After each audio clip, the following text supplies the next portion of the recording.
Welcome aboard the latest Glasgow Carlisle West Coast Mainline build video. What were we all doing in the late spring, early summer of 1988? It was a glorious time for creative endeavour. The cinemas were serving up the new wave of screwball comedy, or we were witness to the launch of Christian Bale's career. There was also the thrust and rhythm of quality pop music to watch, or so many like me were excitedly awaiting the impending England Euro triumph in Germany. Nobody north of the border would be paying attention to. Right, have gone right across to collect, and Sansom struggling, and Ray Houghton! Magic moments for the Republic of Ireland. That's it, man. Game over, man. Game over. Well, maybe some of them were. But no, ask anyone from the second city of the empire about the summer of 1988 and they will tell you about the Glasgow Garden Festival. This was the third of 5 such festivals across the UK, an attempt to regenerate derelict industrial or dockland sites. It has remained in the memory of the city, even if it has left very little terms of physical legacy. The Prince and Princess of Wales opened the site in April, and over the next 5 months, it attracted nearly 4.5 million visitors from Scotland and beyond. One of the attractions remembered most fondly was the Coca-Cola roller coaster. After the festival, it was sold to the American Adventure Park in Derbyshire and renamed to the Missile. It was closed down and dismantled in 2005 and then sold on to Pleasurewood Hills, Lowestoft. After planning problems prevented use in 2006, it eventually opened for the 2007 season under the name Wipeout, having been repainted blue.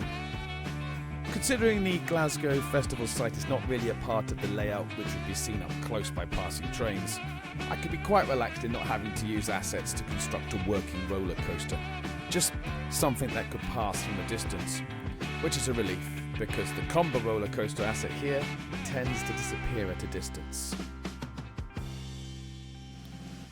In the end, a workaround has been found with this Tube 100 asset. It's not perfect, it's not an operational roller coaster, but from over the river or from across Killing Park, you can't really tell. Not entirely happy with the angles of the loop, but hey, I'm not going to lose sleep over it. The site featured both a narrow gauge railway and a short tram line. I have a Glasgow Corporation tram vehicle, but narrow gauge might be a little bit more difficult to sort out. This greenhouse pyramid was a significant landmark and nicely produced with this Mars series pyramid, sat in its own little shallow pool. Had to be careful with the water levels compared to the river. The site was dominated, in fact, by the Clydeside Bank 150th anniversary tower, which gave fabulous views of the city. This has been scratch built with these 2 assets, sinking the CN tower into the ground. I was quite happy with the progress I was making, and in my research it became clear that this thin strip of the park between the easterly entrance and the tram depot was the bit that people remembered the most, and I found this wonderful footage of somebody from the top of one of the trams and was thrilled about it, only to discover that I had built that part of the park incorrectly, with the tram lines going either side of the roller coaster, when in fact they both went to the one side between the roller coaster and the river, with this green artificial embankment between the two. Now, anybody who's familiar with route building in trains knows about the pain of unpicking your work and then rebuilding, and sure enough, I had to do that as well. So cut and paste the roller coaster, as you can see, move it along ever so slightly, expand out the area of the park, and then go through the process of rebuilding and resetting this stretch of the park. Again, I'm not going to go into a great deal of super detailing. I might be tempted to detail this stretch a little bit more, simply because I have the tram assets to use, and it might be a little bit fun. I've had to scratch build the tram shed, or which is an old boiler house from the site. But otherwise, coming along nicely. There's a small sort of amphitheatre here near the entrance, and there is what I think is called Pacific Quay, the retail centre. I think some of that was in place when the Garden Festival was about, so that's how I've modelled it.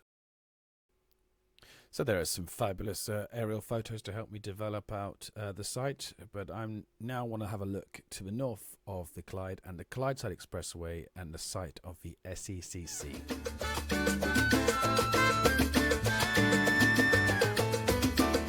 This photo taken from the original Clydeside Expressway pamphlet about the construction of the roadway. It's a really good guide for what the site looked like before the SECC. But is the basis of this flyover section that I'm going to develop here is very, very, very, very picky, very complicated. And I made it more complicated for myself by building the motorway flyover before I built the railway. Lesson to yourself, do your base work first. So this became incredibly fiddly. And as you can see, I then made the acceptance decision that I'm just going to have to build the Argyle line low level under the city as well, which is complicated and time consuming and exhausting, and a silly decision I should never have taken. But you know, I should never have started building this route in the first place if I was going to be avoiding complicated and time consuming operations. This line was I think relaunched in 1979 as a and this station here, which, on the site of what used to be Finniston Station, I think, has been named Exhibition Centre, and is obviously the railway station for the Scottish Exhibition Centre. The area and the period of modelling is before the famous Armadillo building on the Glasgow skyline. This is when the SECC was fondly known as the Big Red Shed, and I have modelled it to reflect that era. So this work here is something that took quite some time to get right and avoid splines clicking. There is the Big Red Shed in reality, taken from the Clydeside Bank Tower. And I wanted to capture this idea of the tarmac on the car parks being fresh and a much darker tone. You don't need to sit and watch me put parking splines down, I assume. I also had to model something else which was very distinctive between the station and the SECC, is the pedestrian walkway. I haven't found a good curved roof, sort of perspex steel roof structure yet. There is the walkway without a roof, which is a bit frustrating. But this picky detail, getting the grass verges, just is worth doing just to give it a nice look, relatively close up and from distance. And I then laid down the grass and a hedge to complete the image.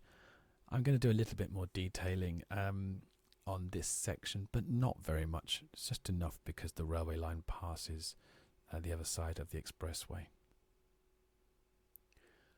Another distinct landmark in this area of Glasgow is the Crown Plaza Tower at the Crown Plaza Hotel on the bank of the River Clyde by the SECC. You'll see in my model that is under construction, not complete, as was in 1988. It was originally the Forum Hotel, and that was completed in 1989.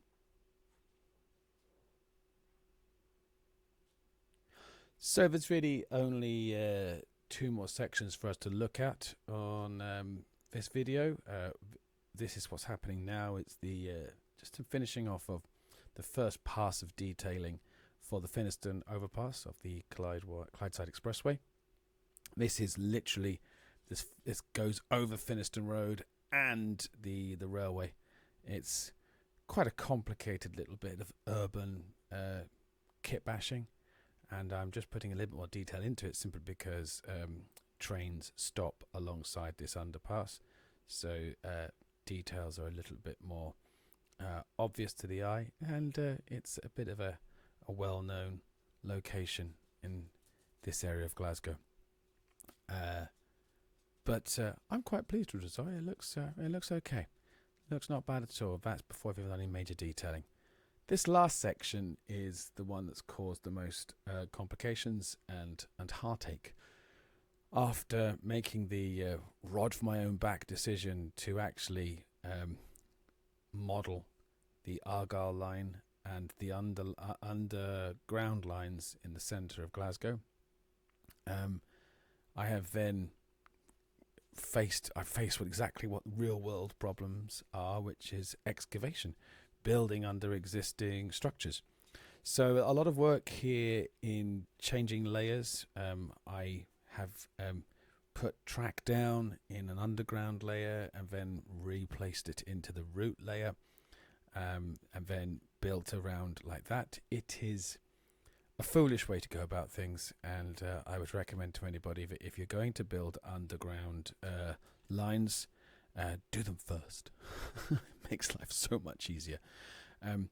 I shouldn't need to go into too much detail because, again, this is a fiddle yard exit, basically, not on the main line. And the only reason I eventually convinced myself it's worthy to put any time and effort into this as to any degree of detail is to do a sleeper diversion scenario.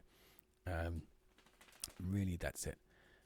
Otherwise, there's going to be automated units popping up and down this line just for scenic value. Although, I suppose I'll probably end up being tempted into modelling all the way to Milngavie. You watch. And then people could actually run a scenario from trains from Lanark to Milngavie.